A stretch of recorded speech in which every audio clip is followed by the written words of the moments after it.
Okay, welcome everyone to Aging in Action, and we're happy to have as our guest today Lily Bouchard with Northern Ontario PPE for HCP. Along with Lily, we've got Nikki Sage, Joy Wirta, and Lisette Wirta, and myself, Gwen Price. So welcome, Lily.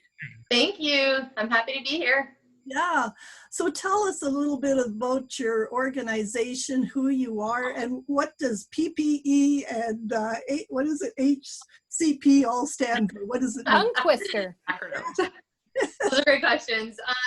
So my name is Lily, and I'm the Director for Communications for PPE for HCP. And to communicate what our terminology means, PPE stands for Personal Protective Equipment, which can be gloves, face masks, hand sanitizer, anything that helps protect you and keep you safe, essentially. And HCP stands for Healthcare Providers. So we're looking to reallocate PPE for all of our healthcare providers for COVID relief during this pandemic. And you're all students, or? Yeah, so this is completely student-led. It even began with students. So we have a lot of NOSM, Northern Ontario School of Medicine students from both Sudbury and Thunder Bay, both of our campuses. And really now we have such a big team, 150 volunteers, and we're students from all sorts of mostly healthcare fields. So I myself am a health promotion student at Laurentian University. And we're all working together. We're all totally working out of our comfort zones and coming together to make all of this work. You never thought you'd be a communications director? No, I'm loving it though. It's fun. Opening my eyes to all sorts of new things. Yeah, good. Yeah, did somebody want to have a question for Lily? I have lots of questions written down. So Lily, it's Joy. So you mentioned that you also have the campus and volunteers from the Thunder Bay. So how far do you serve?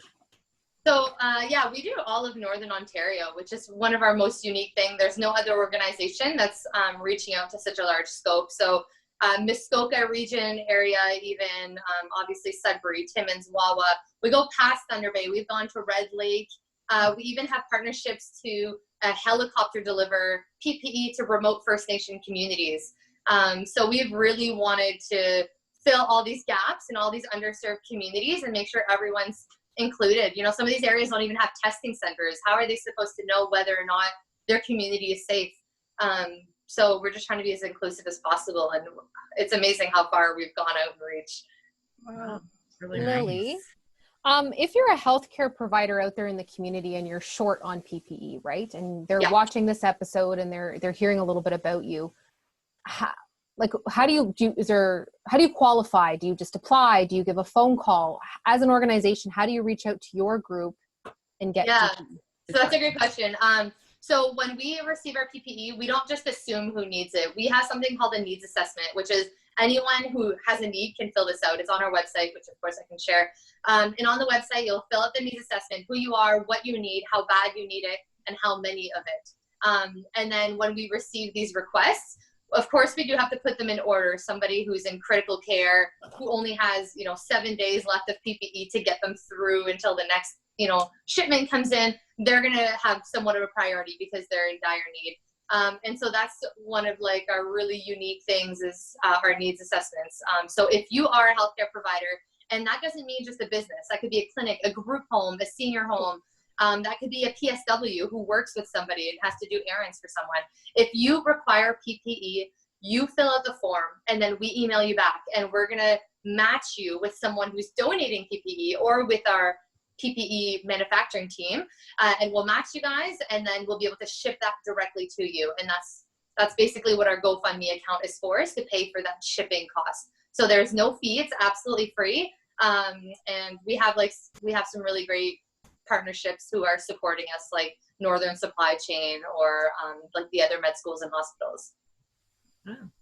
Good. So it's Lisette here. I guess my little question, it's really great information what you're giving us. So you said, so you don't actually store the PPE. What you're doing is you're connecting PPE providers to clients, or am I not understanding? Yeah. Can you maybe go into that a little bit more? So some of our communities that are bigger, so for example, Sudbury or Thunder Bay are two of our bigger communities. We have a warehouse, like for example, St. John's Ambulance has lent us their warehouse to use to store. So if we get big shipments and we have to sort through it, if we get a shipment of 3,000 masks and someone needs 100, we're going to go in that area, just one of us, of course, to limit contact. And then we're going to separate that and we're going to let it sit in storage for just a little bit to be safe. And then we'll ship it. But a lot of these places, we will just ask them to ship it and we'll pay the cost. So, and then there's kind of a process with that. Like, does the other partner allow us to give the information so that, you know, it could be shipped and all these things. And if not, then we have a middleman who comes in and picks it up. But like I said, it's all volunteer led. So we can only do what we can, but our system seems to work. That's great. That sounds wonderful. I know. And you had mentioned a GoFundMe page. Yeah. So you're obviously looking for donations. That's right. Yeah. So yeah, we have 3 big initiatives, and one of them is our GoFundMe page. And so the big idea with our GoFundMe, the funds, is to ship these supplies. So basically, there's obviously a cost, and we're lucky that we still have couriers still happening. So we will ship them. We'll get that covered, and sometimes it's a really small cost. If it's in Sudbury, I personally will deliver and drive it. But if it's coming from here and going to Wawa, I'm not going to drive 6 hours. So I will get it shipped. So that's a big cost. And the other part of the money is going for supplies. We have a manufacturing team, and $2 makes 1 face shield. So just to give you an idea of price points. So every little bit honestly makes a huge difference. And that $2 will go help pay for the plastic that our community partners have graciously allowed us to use their printers and their supplies. And so that all goes towards there. We're not even a non-for-profit organization. Like, we are just a volunteer organization. Yeah. And you said that they're producing those. So is that being produced locally? Just somebody in their kitchen or? Yeah. So our kind of superstar community who started this prototype was in Thunder Bay. Thunder Bay, they have a lot of tinkering hubs and a lot of libraries and schools who offered us to use their 3D printers. And so it took our team, we went through tons of designs to find one that would be approved by Ontario Medical Association so that it could be reused. And then we got in touch with schools who gave us all their laminating sheets to use as face shields. Like, the partnerships in the communities have just come together like I was never expecting. And that's the best part. And so then, yeah, Thunder Bay kind of started the prototypes. We're realizing it's really good. So now we've asked anyone else to come forward who has a 3D printer. So we have some in Timmins and Sudbury, et cetera. And so that's another thing we're always looking out, putting the word out there. You have a 3D printer and you want to help, we'll send you the design. We'll send you the money for supplies, and you can help print them. That's excellent. Yeah, well, we had talked before. I thought, well, maybe all of this was kind of, we weren't needing all of these supplies still, but there still is a need for this, isn't there? Yeah, there definitely is. So what we're seeing is there's less of a critical need, which is what I was saying, when you have less than 7 days to get you to the next shipment. We're getting less of those assessments, which is great. But what we are finding is we have to prepare for a second wave, just in case. Right now we have all these businesses that are reopening. A lot of them very generously gave us their supplies when they closed to redistribute. So now some of them are in need, or their staff need masks. Or, all these new businesses that are reopening, restaurants and patios that are about to reopen. We need to take these precautionary measures. And so the only way to help slow down the community spread while the community is reopening is to be protective about it. And so that's why we're finding, even though there are numbers of cases, in Sudbury, we haven't had any in a few weeks, which is amazing. But we need to be safe. We still have people traveling from down south and here and et cetera. And so we don't know what's going to happen. We can't predict that. And I think that's what people are seeing. And that's what a lot of the requests are coming, is preventative and precautionary purposes. Good. Yeah, well, I think it's great. Anybody else? Is there anything else? I have another question. Yeah. So you had mentioned that volunteers right now are a lot of their students in the healthcare field, right? What if somebody watching this, maybe they don't have a healthcare background, but they're watching in this and they're saying, you know what, I want to participate and help this organization? Because given the second wave, you may be looking for even more volunteers than the first, depending on what that wave looks like, right? Are you open to volunteers? If so, where do volunteers reach out to? How do they get a hold of you guys? Yeah, that's a really great question.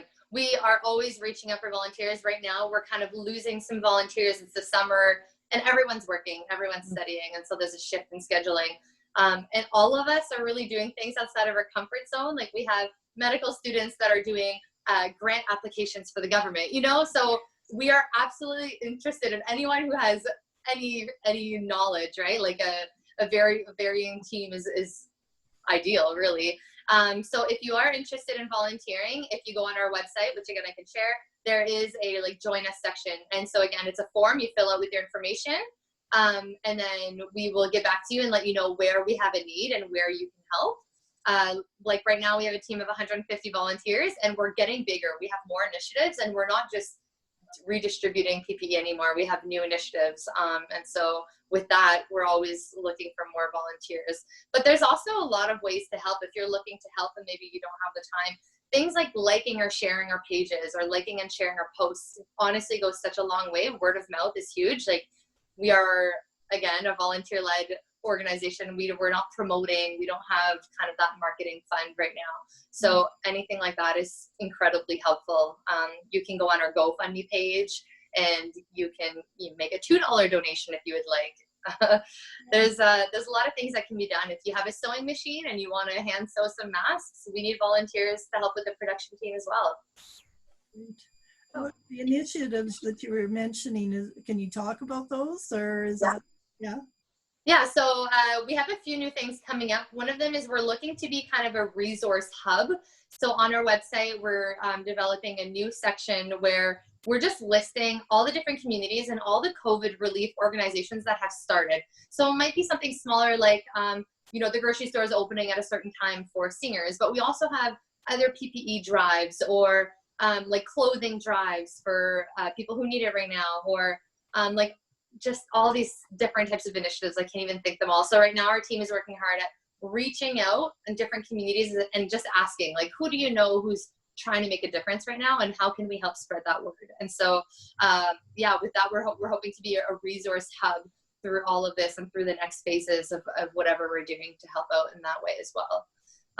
We're also looking to start drop-off centers for PPE. So maybe filling out the form, going on the internet and all that stuff just doesn't seem really appealing to you. It's a little bit scary. So we're going to try and advertise with some of our partners, for example, St. John's Ambulance, in different communities where we'll say, okay, from 12 to 5, just come drop it off, no commitment, no nothing, just bring it on the table, and then we'll go from there.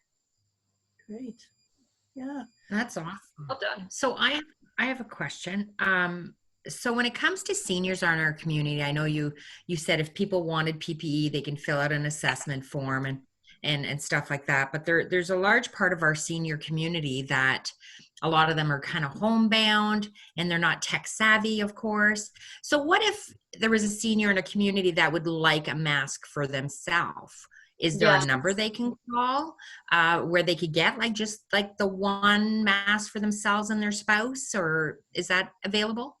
That's a great question. We don't have one number. Again, we're just a lot of people. We do have Facebook, so we get a lot of requests on Facebook. But again, you're right. If somebody's not tech savvy, that can be difficult. We have made phone calls to different businesses and people that we can just find in the phone book. But no, yeah, that's definitely something it's a good point. We should definitely consider that. We've also gotten calls from, let's say, for example, we have buildings like resident apartment buildings for seniors. And so we've gotten requests directly from the manager. And so we've filled those requests. So if somebody has that connection, then that's a great resource to use. But no, you're right. That's a good question. We should look into a solution for that. Mm-hmm. Yeah. Well, and do you find, is there any particular area of the province that is really struggling more? I mean, the further you go north, is that where more of the issues are? Or as a province, we definitely have a tendency that, the South gets a lot of the things, right? Like they're a dense population, big cities and everything. So unfortunately, the more north you go, the harder it is. And also we're finding that some of our First Nation communities aren't always getting all of this information or aren't always super included in all the opportunities, which is unfortunate to say. So we have been making a little bit more of an effort to reach out to our, First Nation friends and Indigenous communities to spread the word. And it's been good. Our media team's been doing all right. But again, a lot of it is word of mouth. So yeah, we're finding that there's a little bit more of a struggle there, and they're getting less government support, and they're getting less kind of like buying power for supplies. Well, certainly I found you on Facebook. I saw a couple of your posts when you first started up, and I kind of followed you, and that's how I realized. And I thought, well, it's great. I love to see that, that there's a group doing this and helping where they could, right? It was sort of all put on us pretty suddenly, and none of us were prepared. So yeah, very inspiring. Yeah. Very inspiring to hear a group of students, how it started, got together and saw a need in the community and decided to take action and take initiative and have all that drive, right? To be able to help our community. So a nice, good, inspiring story to share. And we know we're going to have viewers that are going to watch that maybe they could do a $2 donation, or maybe they have some extra time and want to sew or volunteer. Like, you never know who's watching. And, yeah, exactly. It's great to all of know these that skills message. that you're learning, that's not going to hurt you as you go through whatever career you do decide on, right? You're learning. Yeah, absolutely. It's fulfilling, and obviously a lot of the things I had planned as a student right now, job opportunities are pretty scarce. This is a really great fulfilling way for me to spend my time and my energy into this. So I'm definitely happy, and I'm really thankful you guys reached out, Gwen, and you found me on Facebook, because this is great. This is exactly what we want. We know how amazing this is. It really truly is, and it's like meant for the community, and Northern Ontario is our community. It's not just Sudbury, or it's not just Thunder Bay. It's absolutely everything in between. So yeah, it's been pretty good. Well, your initiative is definitely helping our community age in action. And that's what we're all about, right, girls? Yeah, for sure. Well, and we're going to share all your contact information on all of our different platforms too. Thank you. Get the word out. Whatever way that we can help, we'll get the word out for you, because you're right. Sometimes it just takes a small amount of money or time to help. Yeah, Right person, right place.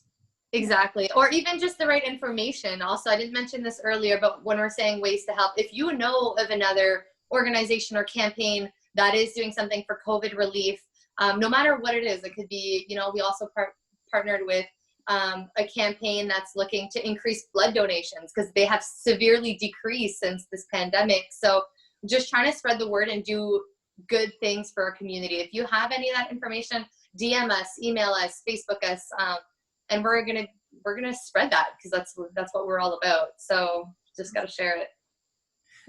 That's great. Thank you so much, Lily. Did anybody have anything else? We're good, eh? So I'm good. again, it was great to meet you and to get to know a little bit more about your organization. And like I said, we'll spread the word as much as we can. And thank you so much for everything you're doing for our community.